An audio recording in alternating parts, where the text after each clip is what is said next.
vu cette femelle faire beaucoup d'avance au mâle. Et j'ai même cru entrevoir entre eux une espèce de jonction. Assez durable pour permettre une fécondation. Je ne saurais dire, monsieur.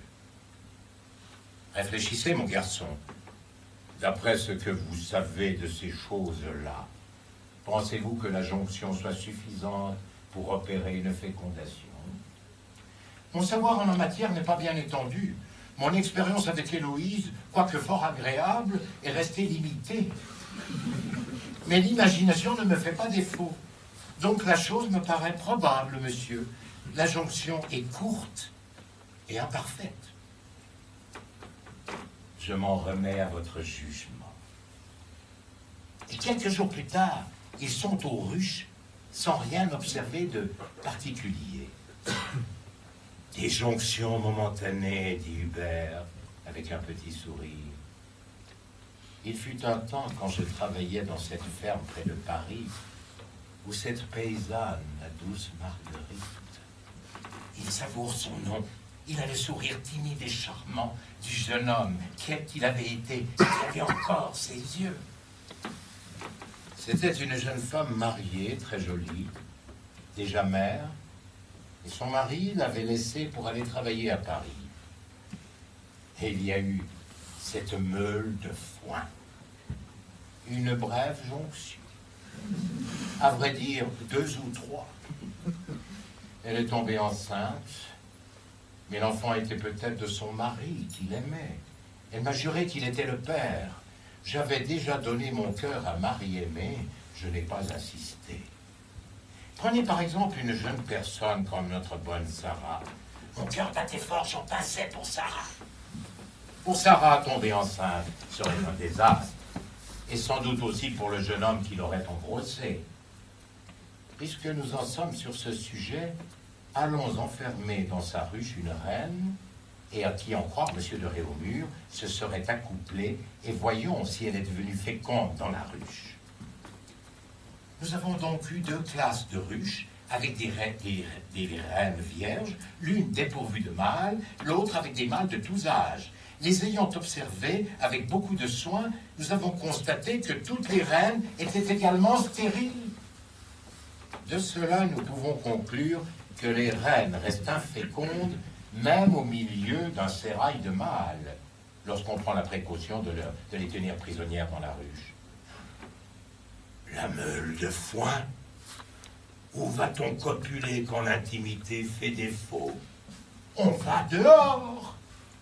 Nous avons essayé tous les cas de figure possibles à l'intérieur de la ruche. La reine n'a pas été fécondée. La chose doit se passer dehors, dans les airs. C'est la seule possibilité qui reste. La seule. Et ils font cette découverte capitale. La reine est fécondée en plein vol. Chant de l'abeille.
saisir.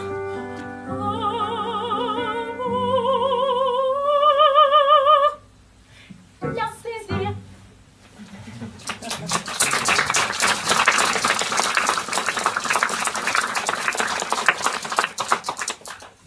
1787, Hubert entend découvrir quel est précisément le sort des mâles qui meurent en grande quantité en cette saison de l'année. Il a décidé de faire vitrer la base qui sert de la table qui sert de base aux ruches.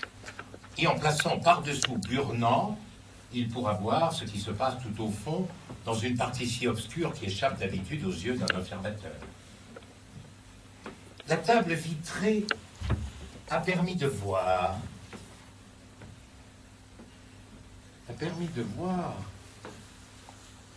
les ouvrières massacrer les faux-bourdons.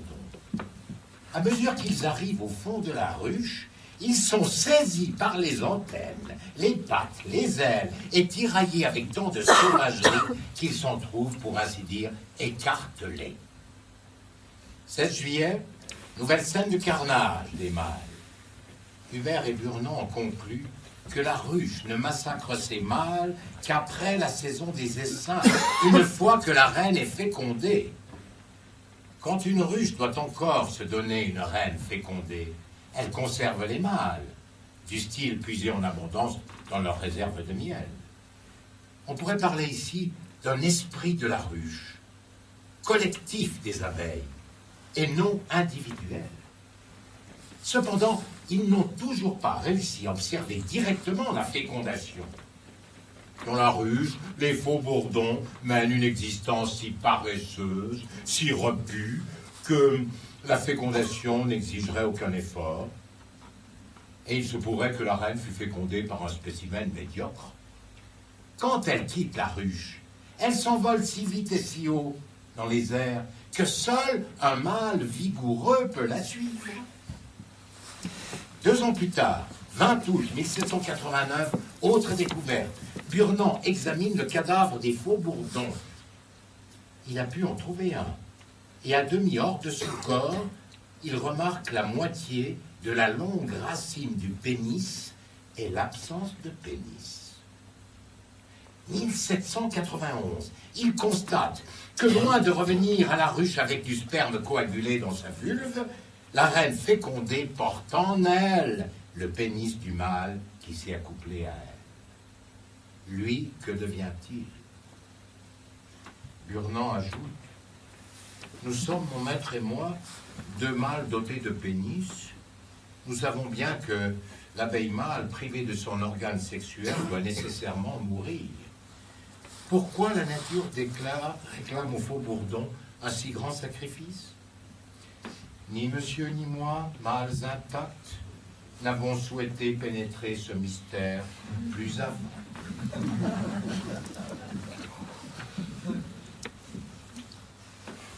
Le roi des abeilles est donc une reine. Ce massacre des mâles est découvert par Hubert et Burnand au moment où survient la Révolution française.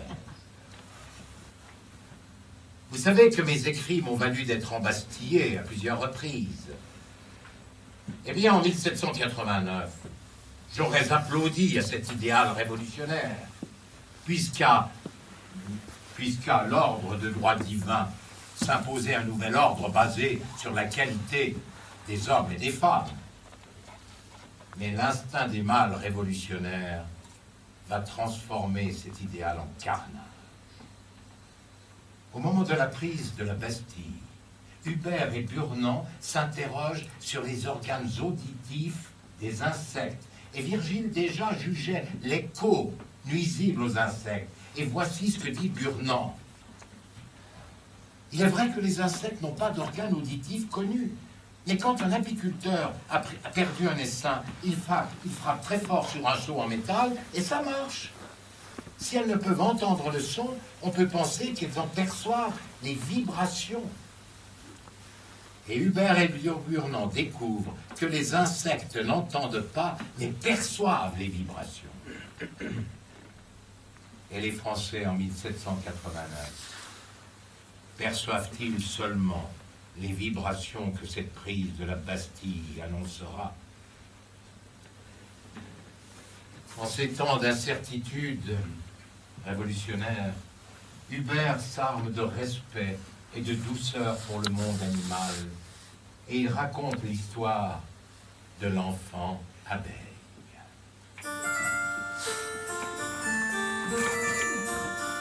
C'était un jeune homme idiot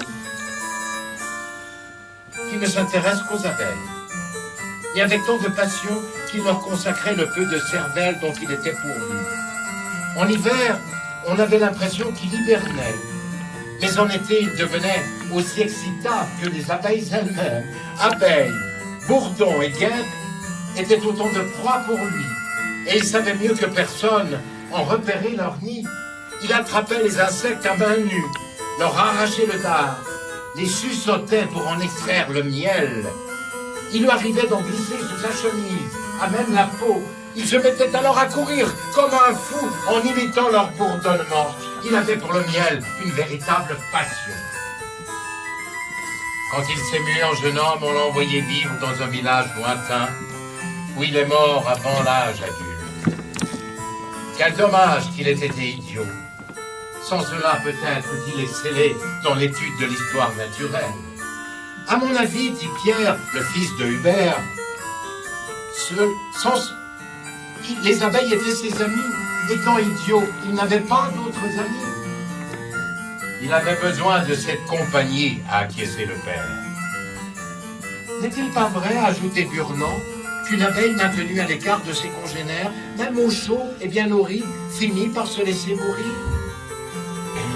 Il est permis de le penser, et de penser qu'elle meurt de solitude, a dit Hubert. C'est la même chose avec les chevaux. Un cheval qu'on laisse seul dans un champ ne tarde pas à dépérir. Il a besoin d'un compagnon de son espèce. Je connais un homme qui s'est retrouvé avec un seul cheval dans son champ, et la pauvre bête était dans un piteux état.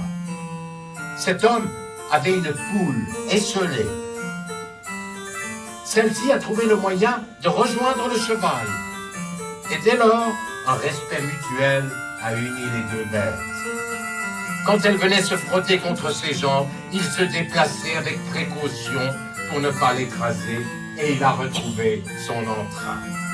Ah, comme le garçon idiot avec les abeilles, a dit Pierre. Son père ajouta, il y eut de grandes crues. Bref, quand les eaux furent descendues, l'homme en question a découvert, perchés ensemble sur les hautes branches du même arbre, un renard, un chat et une poule qui s'observaient sans que jamais l'un d'eux ne songe à attaquer l'autre. Le besoin de compagnie s'avère parfois si pressant qu'il se satisfera de l'être le plus différent en apparence.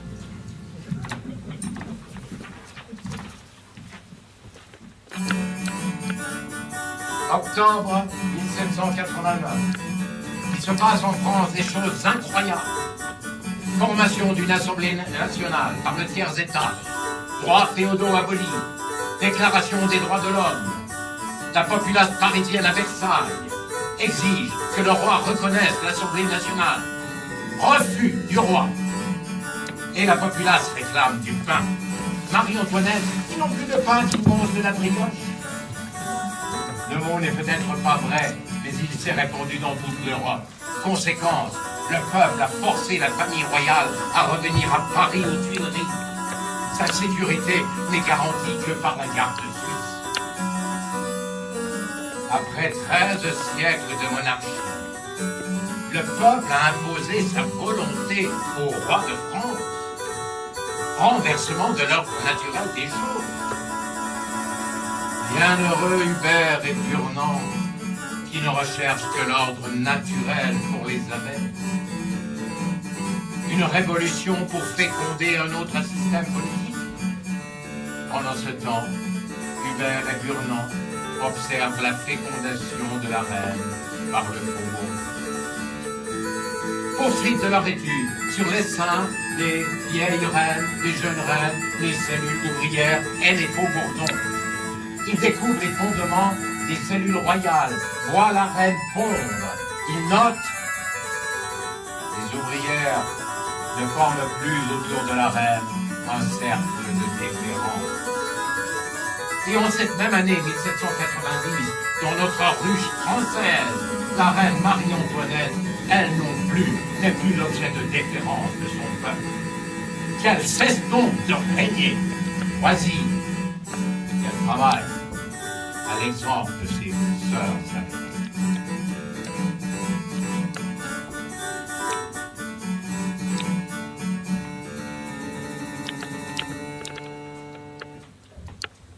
Hubert et Burnand voient que les abeilles réveillent la reine et se mettent à la suivre, excitées. Elles excitent à leur tour d'autres abeilles. La reine visite chaque recoin de la ruche jusqu'à créer une effervescence universelle et elle pond des œufs partout. Sage comportement des abeilles qui fait défaut à la reine de France et à son peuple. Hubert dicte: pour maintenir une ruche très peuplée, nous avons soustrait la vieille reine dès qu'elle en était sortie. Quand l'essaim a pris conscience qu'il n'avait plus de reine, au bout de quelques minutes à peine, toutes les abeilles sont rentrées dans la ruche. Hubert demande alors à Burnand de retirer la reine pour que les abeilles retournent dans la ruche. Il a enfermé la reine à part et les abeilles sont revenues dans la ruche. Toujours très excitées, elles semblaient chercher leur reine. Mais ayant repris leur tâche coutumière, les abeilles se passent de reine.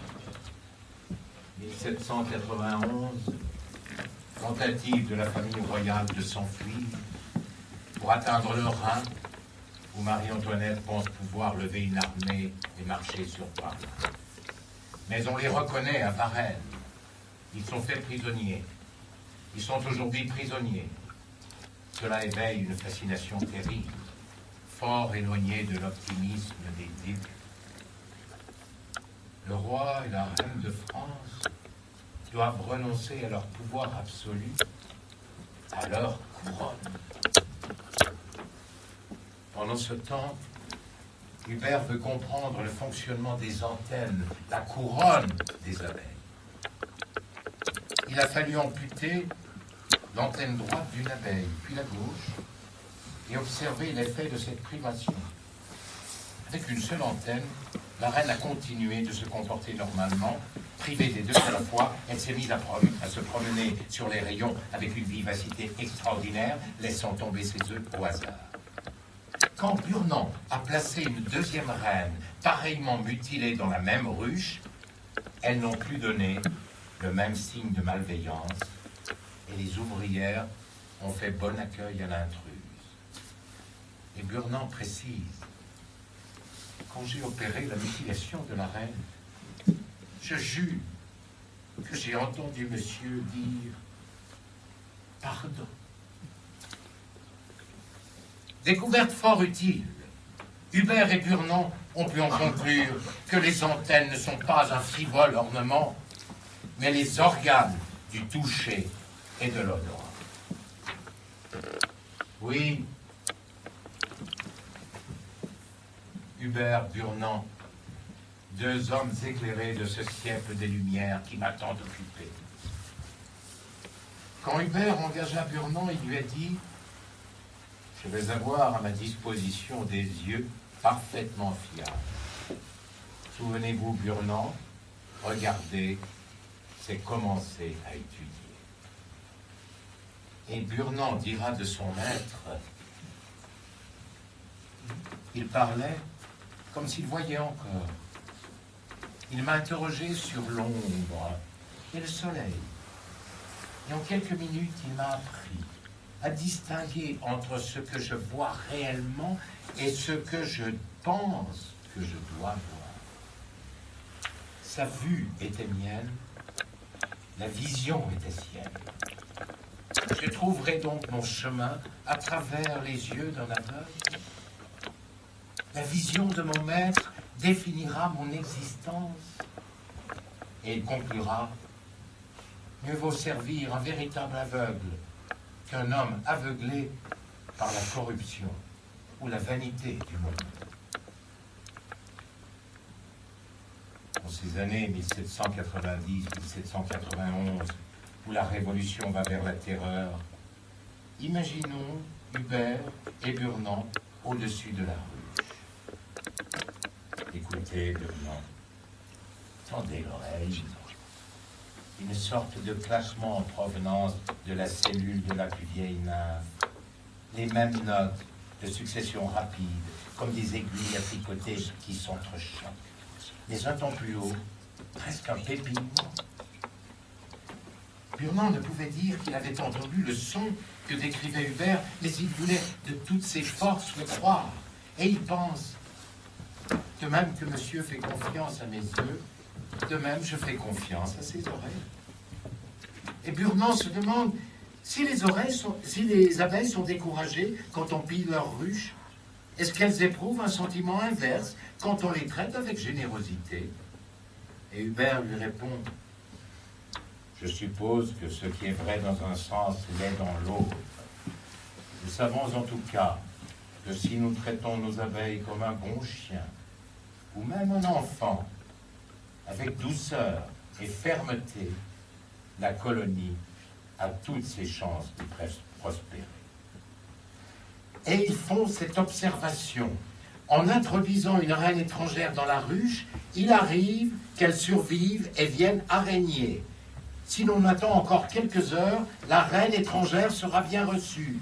Alors les abeilles détruisent les grandes cellules et les larves royales de leur ancienne reine pour faire place à la progéniture de leur nouvelle souveraine. Que faut-il en penser, Jean Hubert? Ont-ils sitôt fait d'oublier leur propre mère? On peut imaginer, dit Burnand, qu'il leur faut désespérément une mère, n'importe quelle mère. Oui, a repris son Hubert, les humains sont sujets au désespoir, pourquoi pas les abeilles?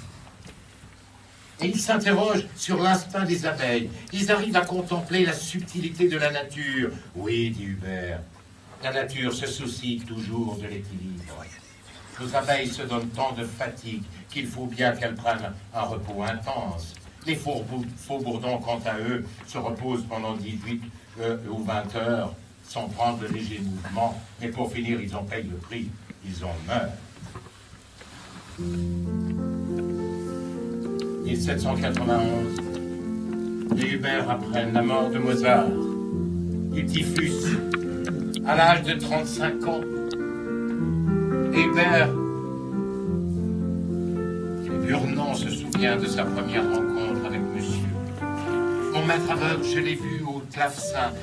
Il commençait à peine à commencer à jouer et son visage trahissait une telle souffrance que j'osais à peine le regarder. Un peu plus tard, son visage était serein, mais comme s'il avait déversé toute sa souffrance dans la musique. Son regard, eh bien,